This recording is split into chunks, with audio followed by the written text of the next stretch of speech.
The Utah Jazz have a brutal loss to the Phoenix Suns. It's the Hoops Nerd Show. Let's talk about it.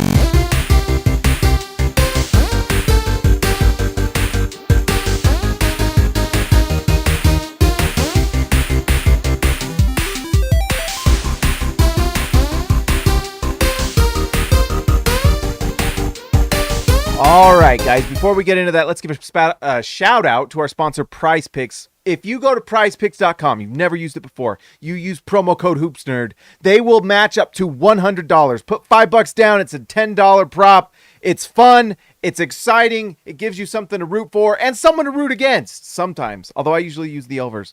Go do it, it supports the channel, I would really appreciate it. All right, guys, what a game. That was fantastic. If you're a Jazz fan like me, you're obviously distraught. It was like there's a few reasons they lost this game. One reason being, well, we'll go over it, but let's see. Let's bring this down and bring me down. The thing that has to be mentioned is that Kevin Durant and Devin Booker are fantastic. They were just, Kevin Durant especially, both of them were amazing in this game, but especially Kevin Durant. But Devin Booker has a career night. He has 15 assists in this one. Pretty nice when you can pass it over to this guy, Kevin Durant, who in the first half, I don't believe he missed a shot, or maybe it was just one. And it was funny, in the second half, he missed that bunny at the rim, and that was the one he finally missed. But anyways, pretty incredible night for Kevin Durant. 38 points, 68% from the field, 6 for 8 from 3. There were a few times where the Jazz on defense, the Jazz still have they're a work in progress defensively, because some of these open threes are crazy. And I don't know, at a certain point, you've got a little bit of like an IQ thing with this Jazz team. Some of these guys, it's like, if you're leaving Kevin Durant open, I don't know how you teach them not to do that, because, there's certain things. Don't stick your hand in the shark tank. Don't shake the beehive. Don't leave Kevin Durant open on the corner three. There's just a few things you don't do in this life, and one of them is those. And there were too many of those types of plays, too many. Just really kind of boneheaded plays in that first half especially. And Kevin Durant is just an absolute, like his Instagram handle is, he's a sniper, and he absolutely sniped the Jazz. 38 points. Interestingly, he was a -8, but I don't think anyone felt like he was a negative in any sense tonight. 9 assists, 9 rebounds, a near triple-double. And then, like we mentioned, Devin Booker with 15 assists. He was just phenomenal as well. Although, pretty decent job on at least his shooting for the Jazz. But, good grief, 15 assists, 24 points. That's just crazy stuff. One of the things about that first half, by the way, to note that I was noticing is that Markkanen was on Durant, and Durant was just kind of taking it to him. And the Jazz in the second half, it was a good adjustment, kind of made a focus to have Ochai Agbaji on Durant, and he did a better job. He actually missed some shots, and Ochai had like 3 blocks in this game. They were amazing. I was actually doing some work on the advanced stuff for the Jazz today, just to try to come up with some ideas for articles and videos and stuff. And one thing I saw is that Ochai Agbaji is in like the 97th percentile for blocks for a wing, and look at what he does tonight, 3 blocks. The other thing that he's in like the 90th percentile, and this is from Cleaning the Glass, is he offensive rebounds at an elite rate for a wing. And he did that tonight, 2 offensive rebounds. He gets in there. Sometimes the Jazz just don't seem to be able to control the ball. It drives you crazy. But Ochai Agbaji is just absolutely an athlete. And tonight, 2 for 2 from 3. So honestly, a great night for Ochai Agbaji. He's turning into what everyone was hoping. 3-and-D wing. He rebounds, he blocks shots, he defends. I felt like his defense tonight was honestly really solid. When he was on someone, they were moving the ball off of it. He had crazy blocks in transition. He had just some fantastic defense tonight from Ochai Agbaji. Great stuff. I was really happy with Ochai Agbaji tonight. If there was a few bright spots tonight, and he was one of them. That's for sure. Lauri Markkanen, 12 field goal attempts tonight. And I know that's becoming kind of a storyline for Jazz fans where they talk about that. Look at that, only 2 rebounds for Markkanen. That was another thing I noticed. Markkanen shows up as kind of an elite rebounder. It seems like a lot of these rebounds went to Collins, who had 14 tonight. Look at that. Collins had a pretty solid night as well. He protected the rim pretty well. He's been surprisingly solid as the starting center for this Jazz team next to Markkanen and then having Agbaji as the small forward. Collins has been pretty solid. Tonight he's 1 for 2 from 3. He was 50% from the field. He missed a bunny inside that Keonte gave him. Believe me, I noticed because I was wanting that assist for my over and I didn't get it. But anyways, 15 points. Just solid production from John Collins playing that center role. And I think, I don't know what's going to happen as the season goes along. I think the Jazz definitely have to make some moves at trade deadline. 100% they need to. But John Collins, they have turned him, and he has just turned it back into what he was before he kind of had that down year last season. And now the Jazz have positive John Collins, and what a luxury. I mean, they can have him be kind of a long-term piece and just keep him, or they've recuperated his value. Maybe you can go out and get like a first-round pick for Collins if you want to give Taylor Hendricks some run, So the Jazz have a lot of options. Either way, what a luxury to have John Collins that can play center right now until Walker Kessler gets back. By the way, the Jazz need Walker Kessler. If they want to be really good, they need Walker Kessler. He does so many different things for this Jazz team. I know the spacing isn't quite as good. The Jazz with John Collins can run a 5-out offense, and it's really nice. Although the Jazz offense isn't quite as good as you would think. In fact, I'm going to bring it up as we talk here. The offense has been steadily around 15 all season. And maybe in the last 4 games, maybe we can look that up and see what they're looking like. In fact, I wouldn't mind seeing that. The last 4 games with Keonte George, what they're doing. But let's see. What am I bringing up here? Oh, yeah, their offense. I'm getting old, guys. I turned 40. I'm old, so don't be mean to me. Anyways, here we go. So offensive rating, this is before tonight. The Jazz are sitting at 12, so the offensive rating is going up. So perhaps this is helping. Defensive rating, still bad. The Jazz dropped to 28 in defense. It's just bad. And tonight you could see it. The open three-point shots are crazy. They are terrible. In fact, I just want to see defensive dashboard. Let's look at this. And then let's go to three-pointers. All right. This is before tonight as well. But three-point shots, actually, the Jazz are holding people to pretty low. Tonight was just terrible. Actually, the Jazz are doing pretty good. Look at that. Pretty decent. So they're holding player, except after tonight, that's going to get worse. I don't know. But I wanted to look at the offensive ratings for the Jazz in the last 3 games because tonight was really good as well. And we saw some really nice things. I'm going to pull this up. Okay. All right. Frick, just do what I want.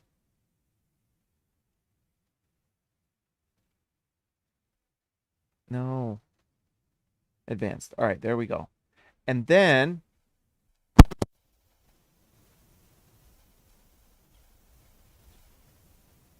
no, don't fill it in for me, guys. Sorry, this is a little quiet. I got to find this because I want to bring it up and look at it and see because I kind of feel like there's a narrative out there that the Jazz are somehow better if Walker Kessler isn't playing, and it's silly. I mean, that's not correct. Yes, the spacing's not very good, but one of the things you've got to remember, so from November 8th to November 14th, including tonight. So I just don't like it. I don't like incorrect narratives. I like the truth. I like the truth. So let's just see where they're at. And maybe it's completely accurate. But the Jazz are the number. Well, okay. So, and this, I don't know if this includes tonight, but tonight was pretty good. Look at this. The Jazz, since Keonte George has been starting. In fact, let's just make sure. Because, yeah, I don't believe Keonte played against the Bulls. Nope, he did not. So look at this. The Utah Jazz, since Keonte George has started, are the number 5 offense in the NBA. There's my video idea. Holy smokes. Get ready for the reel. Maybe get a few likes on that one. But in the last, since Keonte George has started, the defense is at 26. So, the offense is at least at a high level right now. What they're doing offensively, and that is against 3 bad teams, although they did a nice job tonight against the Phoenix Suns, and I don't know if Phoenix is really known for their defense, but the Jazz really took it to them, and it was a great game. So pretty cool to see with Keonte George starting. This also coincides with Jordan Clarkson absolutely going crazy. The Jazz are the number 5 offense in the NBA right now in that span, so that's pretty awesome. A net rating of 0.7, so that's not elite enough. That's not going to do it. But nice to see. Assist percentage. I'm just kind of curious. The Jazz are doing some nice things. So right there, you can just see that since Keonte George has started, it's been fantastic. And now, the defense has not been good. That's the thing that you've got to figure out, because this Jazz team can score the ball. They can't defend anything. And so when you don't have Walker Kessler, you're missing out on a high-level rim protector. I was looking at cleaning the glass. I don't think anyone would argue that Walker Kessler has had a great start to the season. But I tell you what, if you go to look at the advanced stuff, even with how poorly he's kind of played, the numbers still show up. His block percentage is still elite. And so he's only going to get better, and he was starting to do that before they decided to rest him. I think Walker Kessler has a chance to really help this team at least become a better... could the Jazz get into the top 20 at least defensively? Could they do that? If they can do that by the end of the year... look at this. The Wizards in this span are actually pretty good defensively. That's crazy. But can they do that? And I think they can do that with Walker Kessler coming back. I think Lauri Markkanen tonight showed that he can play some pretty solid defense, although he was not very effective against Kevin Durant. But who is? I tell you what, Ochai Agbaji was a little bit effective. I have to say, he was pretty awesome. So that makes me think, what is the lineup going to be for the Jazz once Walker Kessler comes back? Well, it's likely going to be Ochai Agbaji coming off the bench and being sent to hell with THT and Sexton running the show. They're like the two devils in that Hercules Disney movie. That's what they are to me a little bit. They just are. They are devilry. They make me so. They are what you meet when you go to hell. Basically, that's what happens. No. But it's been pretty bad. But how cool is that in the last... Since Keonte George has started, the Jazz have the number 5 offense in the NBA. Is that not amazing? I think that is about as cool a thing as there is. And you know what? I guess that's the question, is when Walker Kessler comes back, it's likely going to be Ochai Agbaji going to the bench. Although, who knows? Maybe, I don't know if Jordan Clarkson is. I doubt it. I really do. He's been playing so well next to Keonte. And so we'll see how that affects the defense, because then Markkanen kind of goes to that small forward, and we'll see. I think one of the things is, I don't think Lauri Markkanen and John Collins are the most fleet of foot. I think Lauri Markkanen actually is pretty... I'd say Lauri Markkanen is like average level defender, which is good considering how he is offensively. There are times where John Collins looks a little... His foot speed side to side, his lateral quickness is not elite. And I think there's times where he does get taken advantage of, and we've seen that this season. And so that's one thing that I do think is not helping this Jazz team, although I think it gets mitigated a little bit when he's at center, when you're just protecting the rim. And so I think that's one thing that's helping him a lot. Ochai Agbaji tonight showed some incredible, speaking of lateral quickness, he looked good defensively tonight. He looked awesome. And these 3 blocks, some of these were just monstrous. The driving layup by Booker, this thing was just fantastic. Look at that. Boom. And then he gets this pull-up jump shot from 11 feet. This was just crazy. Look at that lateral. And then the reach. That was just crazy good. Some of this stuff he's doing is monstrous. So, and that, it was nice to see that show up after the cleaning the glass kind of audit. He is an elite level offensive rebounder, which helps this Jazz team a lot with their offense, and he is also a really high-level blocks guy from the wing. Pretty cool stuff. So, and when he's making these 3-point shots like this and knocking down, making layups and things, you've got yourself a really nice player. And look, a +4 in a Jazz loss, Plus minus isn't everything, but that's interesting that Ochai Agbaji was the biggest plus minus of the team. When he was on the floor, the Jazz were better, and he only played 25 minutes. It's one of those things where you're like, man, can we just can we all do a GoFundMe and get tickets for THT and Colin Sexton to take a vacation? How about we all put them on a cruise and they can go enjoy their time in Cancun? I'd love it. Take some time off. Unlimited time PTO for the Jazz.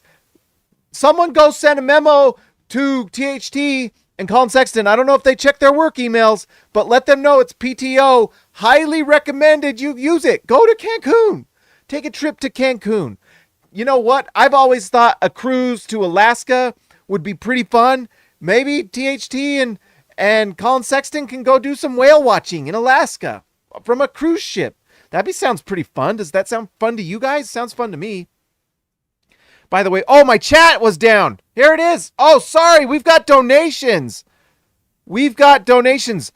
Epic Wallpapers, $2. Thank you, my man. Ochai propaganda here. Unbelievably underrated. Absolutely Epic Wallpapers. And thank you so much for the donation. I appreciate it a ton. Joshua Hansen, the Danish Destroyer. We beat the Lakers, ? I want to bet on the Jazz. I think if they play this way, the way Keonte George is playing, I mean, the Jazz have a top 5 offense. The Lakers are a good defensive team. We're just really bad at defense. But what the Jazz are bad at defensively, to me, at least from tonight, at least, word of the day, is that they do seem to guard inside a little bit. If we had Walker Kessler, I'd be more inclined. The Lakers are good. I mean, if you haven't watched, LeBron James the last 4 games has been out of his mind, by the way. Like, LeBron tonight, if you go look at the stat line, he was like bonkers, and he's knocking down his 3 lately.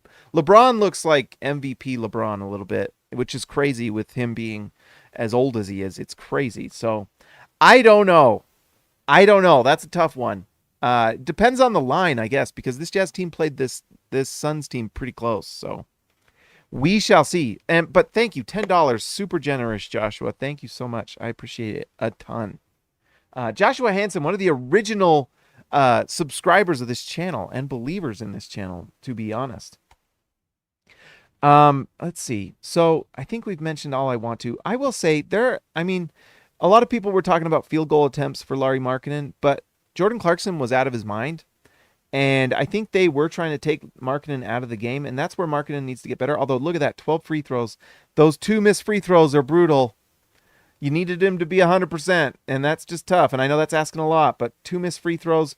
Keonte missed that 1 free throw. Man, everyone else was pretty darn good. But, whew, that's tough.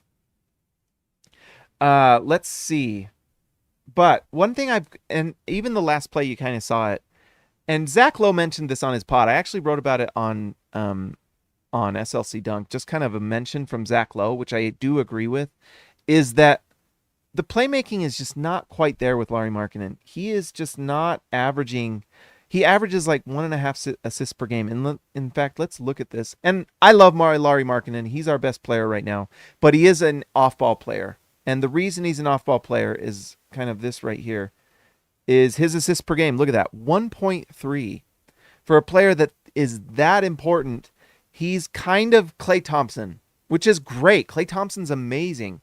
I don't know if Markkanen's quite as high level a defender as Klay Thompson was when he was in his prime, but he's certainly the shooter that Klay Thompson was. He's can be just absolutely lights out. But this right here is kind of the problem, because you look at this, 1.3 assists per game compared to turnovers. Is this going to show me? No.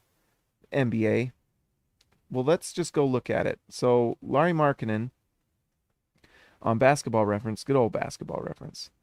But he's having just a career year right now. He's incredible. Lauri Markkanen is fantastic. But come on. Let's see. That's the game log. I just want the overview. Here we go.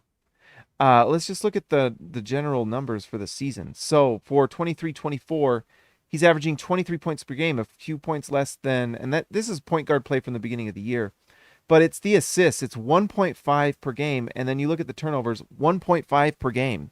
The assist to turnover ratio for Markkanen is just not really there, and Zach Lowe was right. So he's an elite off-ball player. Just honestly, Klay Thompson level player. If he was playing with Steph Curry and winning titles, he'd be going to the Hall of Fame just like Klay Thompson will, But he's not, and he's just recently kind of developed into what he is. Incredible player, incredible off-ball player.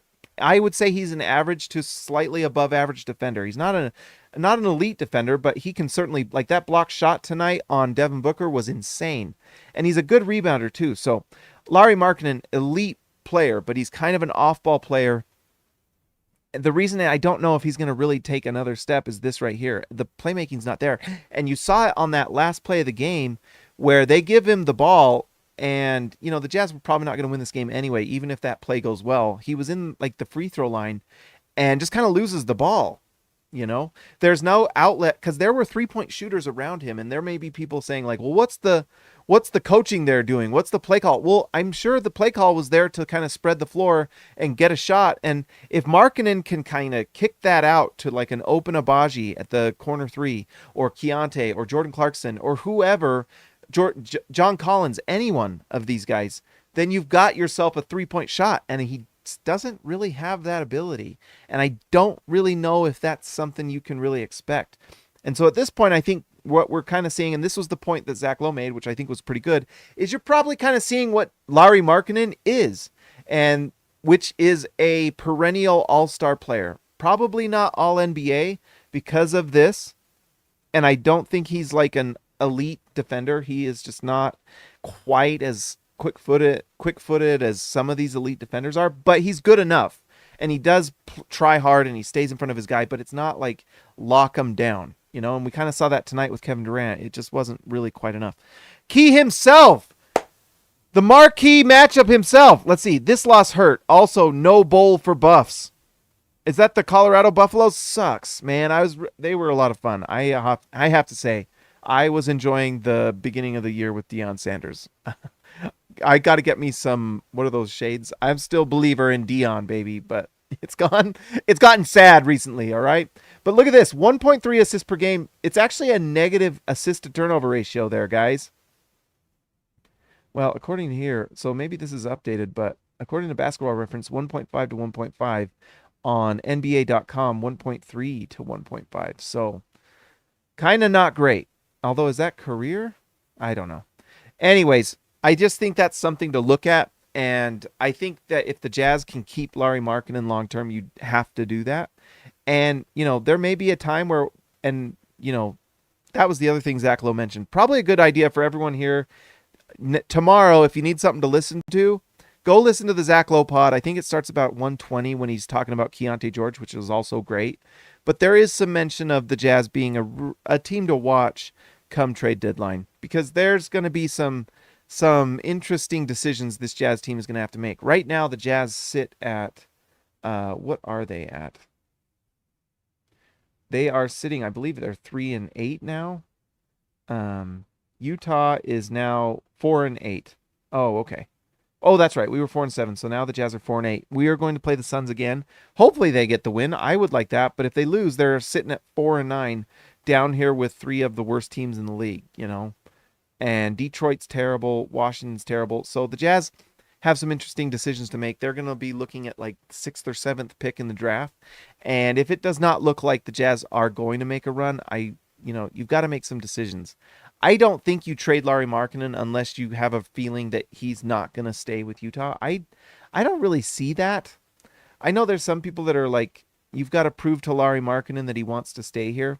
And I think what you kind of can tell Lauri Markkanen is, look how good Keonte George is. He's setting you up at a high level. You're going to get paid here. You're going to be a focal point of our future.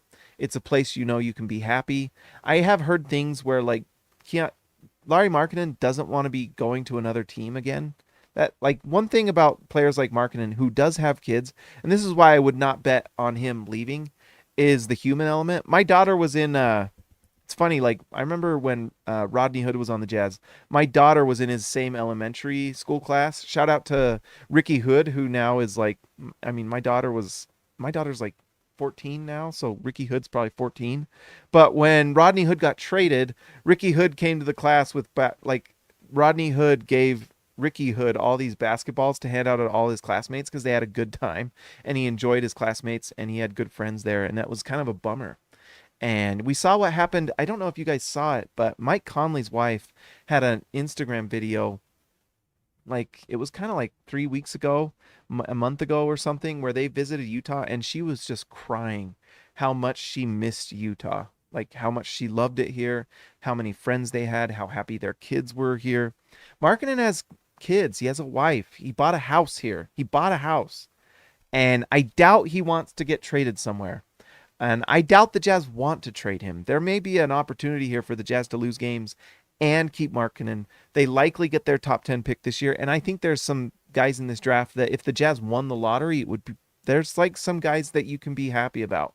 They're not great. They're role players, but they're guys like if the Jazz are honestly pretty bad this year to be happy about. And I think they can keep Markkanen. I think this is the one case they should have lost more games last year. That was what they should have done. But I do think Taylor Hendricks is going to be nice. But I think there is a scenario this season for the Utah Jazz to have their cake and eat it too. I do think so because I think you can have your cake, Lauri Markkanen, and then you can eat it too by playing Keonte George and Taylor Hendricks and even Bryce Sensabaugh, which we got to talk about that a little bit. But before that, Jordan Clarkson tonight was phenomenal, and the last 4 games he's been playing out of his mind, like all NBA level for the last 4 games. Tonight was no different. 53% from the field, 50% from 3, 5 assists, 0 turnovers. I mean, Jordan Clarkson was out of his mind tonight. Just incredible. 3 rebounds. Just phenomenal. 37 points. You just can't ask for anything better than what Jordan Clarkson did tonight, and the Jazz just couldn't lose. And really, it's defense for this team. This Jazz team at some point needs to figure out how to play defense, but they just might not have the personnel. Key himself, $2. Another $2. Thank you, Key. Matas, Holland, or Castle for the Jazz. How about Collier? That guy looks freaking cool. I got to check out Castle. I have to say, I watched the Stars play the G League Ignite because I just kind of was interested, and Holland had like 10 turnovers. He looked not great, and he got mad. I don't know. Matas, I don't know a lot about him. I really like that Alex Sarr, the French kid. I don't know what's in the water in France. Sacre bleu. He's 7'1". He can shoot the ball. He looks like a potential, great value Wembanyama. I mean, honestly, go check him out. It's kind of interesting. He looks like the kind of upside pick that if he hits, you have yourself something pretty special. And he's got some piss and vinegar to his game, too. I really like him. And you know what? If he's your starting center, I mean, I don't think really outside of like Keonte George and Lauri Markkanen, I think even Kessler, if someone really wanted him, the Jazz would probably think about it.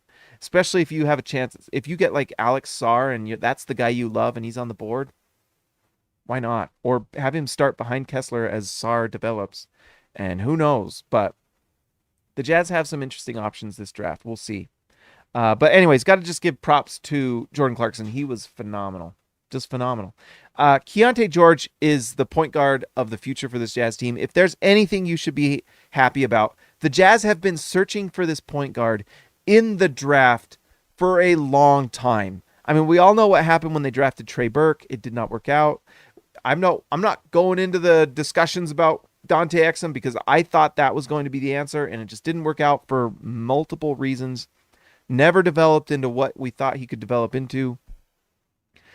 The Jazz have been searching for a point guard in the draft since Darren Williams, really.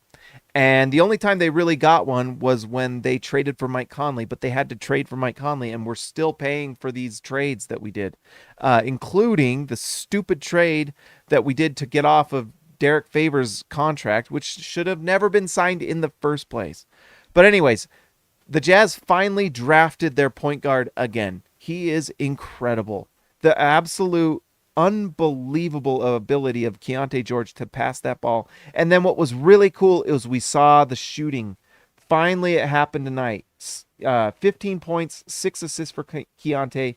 This stat line seems less than what it was. It felt like more. When he's on the floor, this Jazz team is just better. I mean, +2 in a Jazz loss. And honestly, I think everyone would have argued 28 minutes was too little. I don't know. I get the feeling the Jazz have a minute restriction still. For the season to start, it was clear they had a 20-minute restriction for Keonte George. That has obviously been broken because he's absolutely earned more minutes. It does feel like there is a minute restriction there, 30 minutes, because as many people want to say, Will Hardy this, Will Hardy that, I don't think Will Hardy is any different than us with Colin Sexton and Taylor Horton Tucker. And I do think that they're trying to trade Taylor Horton Tucker and THT and Sexton. They are trying. They really are. If anyone wants them, I'm sure they'll make a move. But right now, it's just too far away from trade deadline.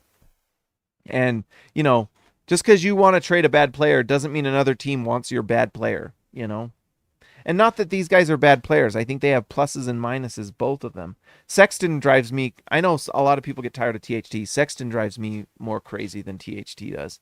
He absolutely. I mean, at least Taylor Horton Tucker is like, he has long arms. He gets deflections. He blocks some shots. He had that incredible block in this game. I think THT is at least a somewhat plus defender with what he does, at least average with the ability to occasionally get the steal and block. He'll get like one block a game. But it's just a rough watch offensively. It's really bad. They are both just kind of dive into the basket, lose the ball, make kind of boneheaded plays. It's just not very good. It's hard to watch, and it cost the Jazz the game tonight. I mean, Colin Sexton and Taylor Horton Tucker come in. The Jazz have a lead when Keonte George goes to the bench. By the time Keonte comes back on the floor, it's like the Jazz go from being up 6 to down 6. It's just a massive swing. And when you're playing a good team like the Suns with Kevin Durant and Devin Booker, 2 future Hall of Famers, you can't do it. You can't do that. And so when you have these guys doing that type of thing, it's killer. This is the type of thing that's going to get the Jazz Alex Sarr. So maybe we should be happy. I don't know. If the Jazz aren't going to go to the playoffs, I thought they'd be a playoff team this year. I was maybe a little jumped the gun this year. But it's bad. And the thing, I started talking about Keonte George. He's the point. I hope you guys are happy because he's the point guard of the future and he's phenomenal. That left-handed scoop pass he made was bonkers.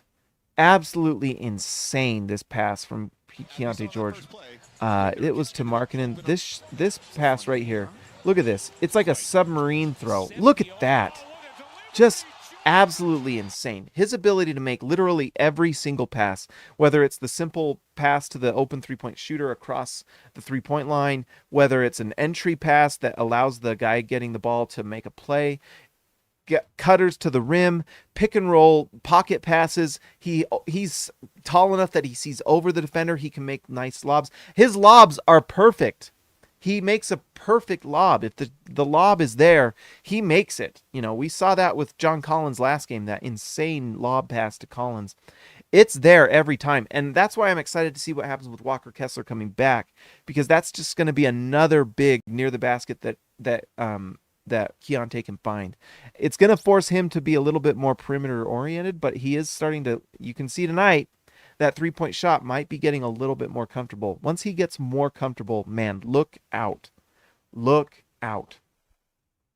So I can't say enough. Keonte George is absolutely untouchable. He is going to be on this team minimum 7 years, and they're going to try to get him paid for the long term. And one other thing, and this was something I was talking about with one of my friends.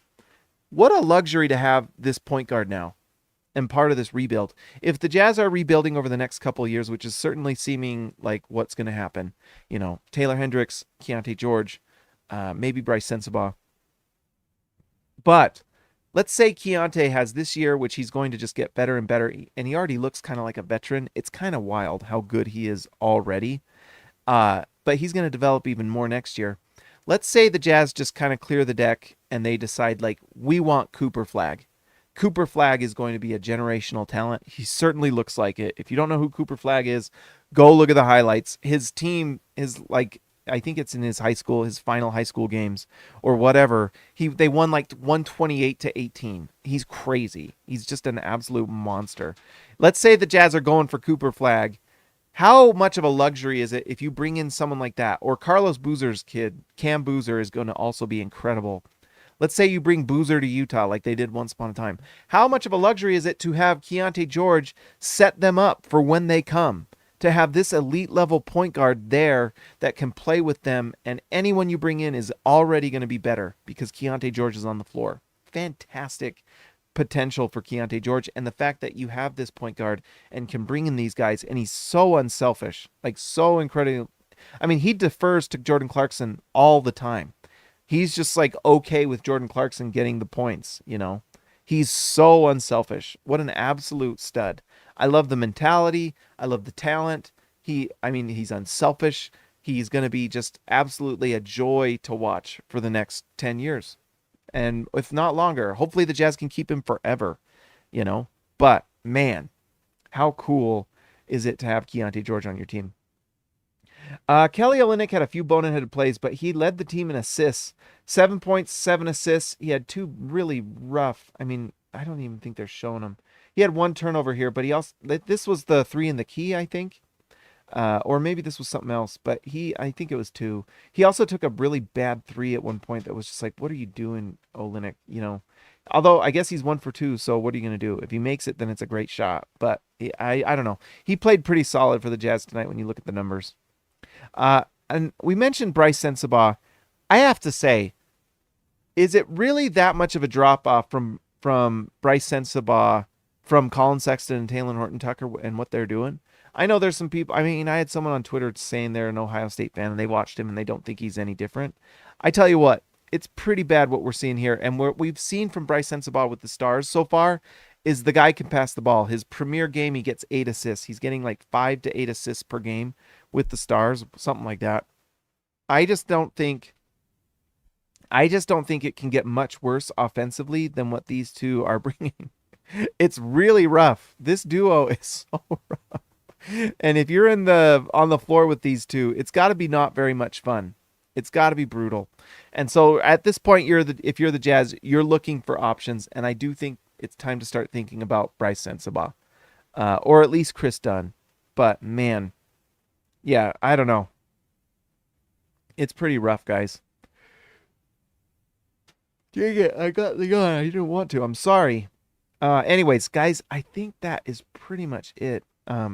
That was a fun game. It's too bad the Jazz lost because, man, it was a fun one. Let's give a shout out to the All-Stars tonight. The absolute dominant. Let's see. Let's pull this up first. Thank you guys for joining the channel, by the way. If you'd like to support the channel, you can by hitting the join button below.